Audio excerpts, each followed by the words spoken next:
The Pied Piper of Hamelin. Hamelin was a town of narrow, twisting alleys and steeply pitched roofs, hemmed in by a winding river on one side and an ancient forest on the other.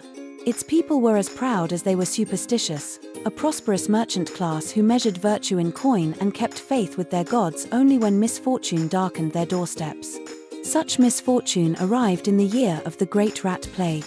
It began innocuously, a scrabble of claws in cellars, a glimpse of whiskered snouts darting between cobblestones, but soon, Hamelin's streets teemed with vermin. The rats were unrelenting. They gnawed through granaries, spoiled wine barrels, and carried disease in their wake. Infants grew sick in their cradles. The townsfolk's every waking moment was shadowed by the rustle of fur and the red gleam of countless, hungry eyes. The mayor, a portly man who had grown wealthy on the town's thriving trade, called an emergency council.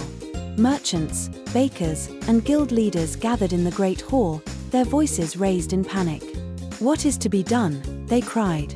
"The rats are devouring us." But for all their gold and status, no solution was forthcoming.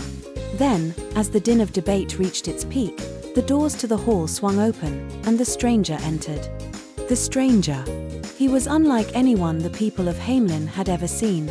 His figure was long and willowy, draped in a coat of shimmering patchwork colors that seemed to shift and ripple with the light.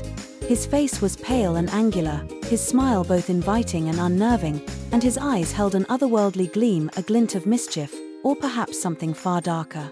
But most striking of all was the flute he carried, a slender instrument of bone-white ivory, etched with runes too ancient to decipher. The council fell silent as he strode to the center of the hall, his every step light as a dancer's. Bowing low, he addressed them in a voice that was silken yet edged with a curious intensity. "I have heard of your plight," he said, "and I offer my services. For a modest fee, I will rid your town of its vermin." The mayor, skeptical, folded his arms. "And how do you propose to do that, stranger?" The man's smile widened. "Let us say I have a certain gift. The rats will follow me willingly, and you shall never see them again." The townsfolk muttered uneasily. His manner was strange, his offer stranger still. But the mayor, greedy and desperate, saw an opportunity. "And your price?" he asked. 1,000 gold guilders, the piper replied, his tone almost lazy, as though the sum were trivial. The mayor hesitated, then nodded. "Done. But you shall have your payment only when we see results." "Agreed," the piper said, his eyes glinting like moonlight on a blade. He turned on his heel and left the hall, his long coat swirling behind him. The Pied Piper's music.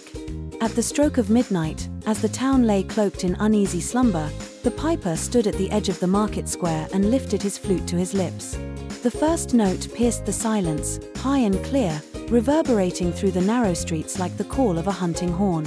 Then came a second note, and a third, a melody strange and lilting, as though it did not belong to the mortal world. The rats stirred.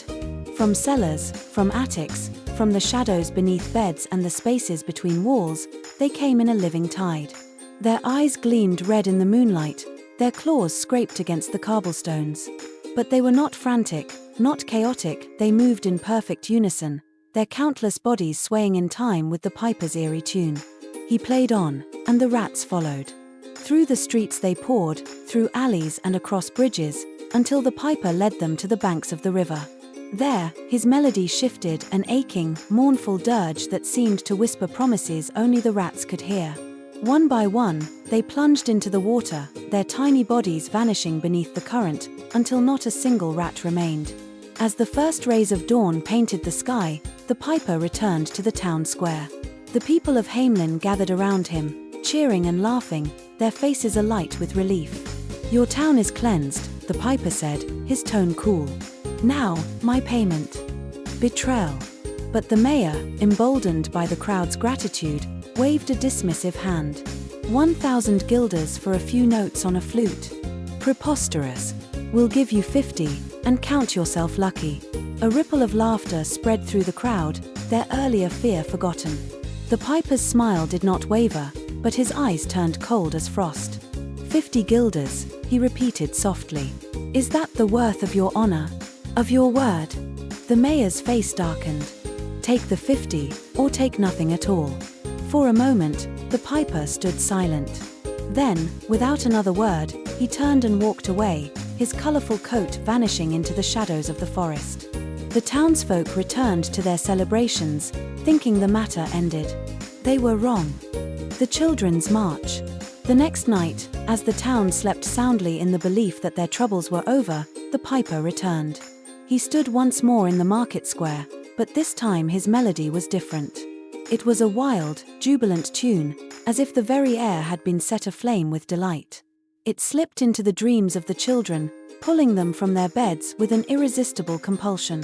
One by one, the children of Hamelin emerged from their homes, their faces slack with enchantment, their bare feet padding silently over the cobblestones. The piper led them through the streets, his flute weaving a spell of boundless joy and wonder. The children giggled and danced as they followed him, their laughter echoing eerily in the empty town. Out of Hamelin they marched, into the forest, where the shadows swallowed them whole. The hollow town. When the sun rose, the parents awoke to empty cradles and abandoned toys. Panic swept through Hamelin as they searched the streets, calling their children's names, but no answer came. The mayor, trembling with dread, led a group into the forest, but no trace of the piper or the children was ever found. The town of Hamelin grew silent after that day. The laughter of children was replaced by the whispers of grieving parents, the clinking of gold by the eerie rustle of the wind. The townsfolk spoke of curses and vengeance, of broken promises and strange, otherworldly powers. The piper's name was never spoken aloud again. But on certain nights, when the wind carried a faint, lilting melody through the streets, the people of Hamelin would close their doors and shutters tight, whispering prayers to gods who no longer seemed to listen. And somewhere, deep in the heart of the forest, the piper played on.